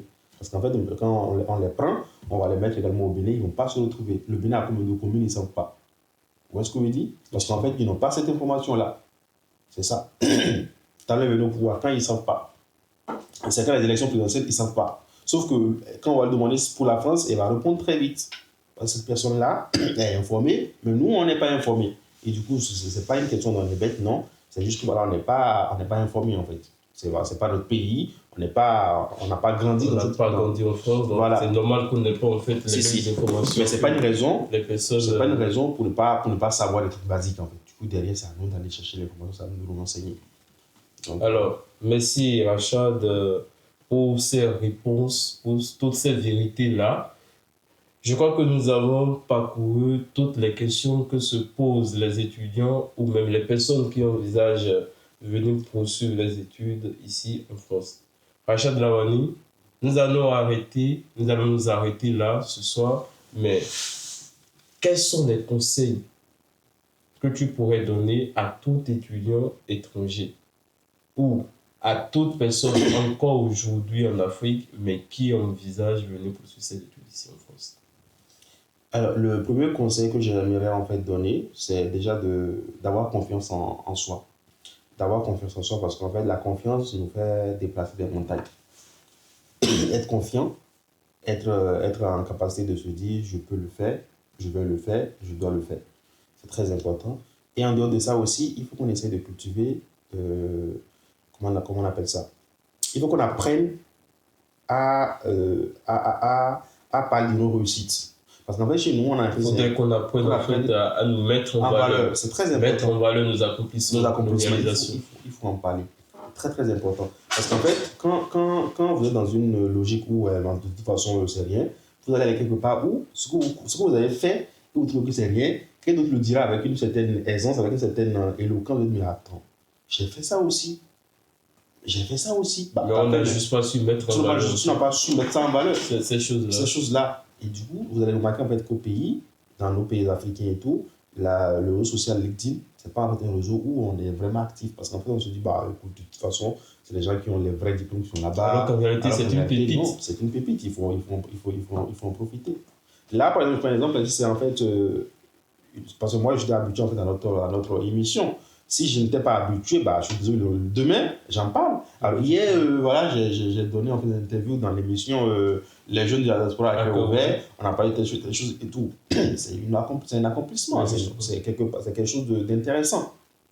Ouais, un peu. Et du coup, on n'a pas en fait cette culture-là. Et je le dis même, Negdil, moi je le dis actuellement, je suis étudiant à Télan dans une boîte ici en France, et c'est quand même grâce à LinkedIn que je l'ai eu. Et là, tout de suite, j'ai compris que c'est quand même un réseau social, mais pas comme les autres. Et il faut vraiment pouvoir parler de ses accomplissements, de son parcours. Il faut pouvoir vraiment se mettre en valeur sur ce réseau social-là, parce que là-bas, il y a les décideurs, il y a tous les dirigeants, Ce n'est pas comme Facebook où aujourd'hui on raconte des bêtises, on s'amuse, voilà. LinkedIn, c'est vraiment un réseau social, mais vraiment professionnel. Et je pense qu'aujourd'hui, en tout cas, tout jeune devrait avoir ce réseau social-là, devrait avoir un compte sur LinkedIn et surtout apprendre à valoriser son parcours sur ce réseau social. Sur le social. Donc, c'est un peu ça. On est totalement d'accord sur ce point-là. Et en plus de ça, quand vous faites un truc, faites-le bien. Parce que c'est ça. Même en dehors même d'être en France, quel que soit là où vous êtes, quand vous faites quelque chose, faites-le bien. Et encore, quand vous êtes chez des gens, faites quelque chose. Quand vous voulez faire un truc, faites la chose de manière qu'on n'aurait plus, on n'aura rien à redire sur ça. Peut-être, oui, pour arranger, parce qu'on n'a pas la sensation. Mais il faut y mettre il faut y mettre tout le du cœur. sérieux possible. Comme ça, on sait que bah, de toute façon, il a fait bien le travail. C'est ça qui fera en sorte que demain, on va dire, bah, écoutez, monsieur Lorani, monsieur Lovi, franchement, je le conseille, franchement, je le recommande. C'est ça. Quand vous commencez, quand vous prenez en fait un truc, faites-le bien. Mettez du cœur. Quand on n'a pas envie de faire quelque chose, ne le faites pas. Parce que quand vous n'avez pas envie, vous le faites, vous allez mal le faire, on va parler de vous. Et en fait, faites également confiance à votre intuition. Quand vous n'avez pas envie de faire quelque chose, ne le faites pas. Parce que c'est ça, derrière, si vous le faites, vous insistez, vous allez mal le faire. Il y a quand même une certaine frustration. C'est ça. C'est ça. Donc, globalement, c'est ça. Hein. Et aussi, bah, pour ceux qui sont actuellement en train de faire la position plus franche, je vous souhaite beaucoup de courage. Parce que c'est la phase de stress numéro 1. Mais justement, actuellement, là, tout le monde est en attente des réponses. Il y a certaines personnes qui ont déjà les 7 refus. Et d'autres investissements aussi qui ont des acceptations. Et bon, félicitations à ces personnes-là. Bonne chance aux autres qui n'ont pas eu d'admission. Ce n'est pas encore la fin. Je crois qu'actuellement, il y a la procédure Parcoursup. Bon, là, ça a été clôturé. Hein. Ah, si j'ai bonne mémoire. Hein. Ah, ben justement. Les candidatures ont été clôturées, je pense. Donc là, bientôt, ils sont dans la phase d'étude des dossiers. Ils vont lancer, ils vont donner les résultats. Donc voilà. Alors, chers amis, nous sommes à la fin de notre émission. Nous sommes à la fin de ce numéro de notre podcast Jeunes de la diaspora à cœur ouvert. Nous espérons sincèrement que toutes ces réponses-là, toutes ces vérités-là aujourd'hui vous aideront, vous seront vraiment utiles. Et bonne chance à vous qui êtes actuellement en procédure. Félicitations à ceux et celles qui ont déjà des résultats, qui ont déjà des réponses, des avis favorables à leur candidature.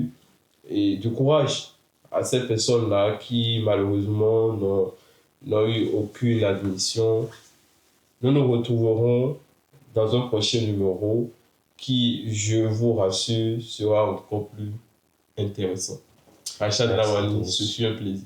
Le plaisir est partagé et merci à vous. N'oubliez surtout pas de vous abonner, de liker et de partager. C'est comme ça que nous allons grandir ensemble et c'est comme ça que nous allons essayer donc de démystifier voilà, beaucoup de mythes, si on peut le dire comme ça. Oui, voilà, autour de la procédure compliquée. Mais pas que, parce que ce podcast, c'est aussi pour mettre en valeur les parcours de tous ces jeunes-là qui font bouger les choses ici. Parce que oui, au pays, il y a des gens qui font bouger les choses, mais il y a d'autres aussi qui, à l'extérieur, font bouger les choses, font bouger les lignes.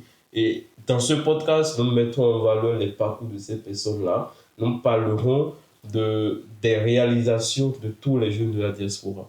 Et donc, pour être avec nous, pour ne rien manquer de nos prochains numéros, abonnez-vous massivement, activez la cloche de notification parce que ensemble nous allons grandir et tout se passera bien ici. Merci à la régie et à très très bientôt, chers amis. À très très bientôt, au revoir.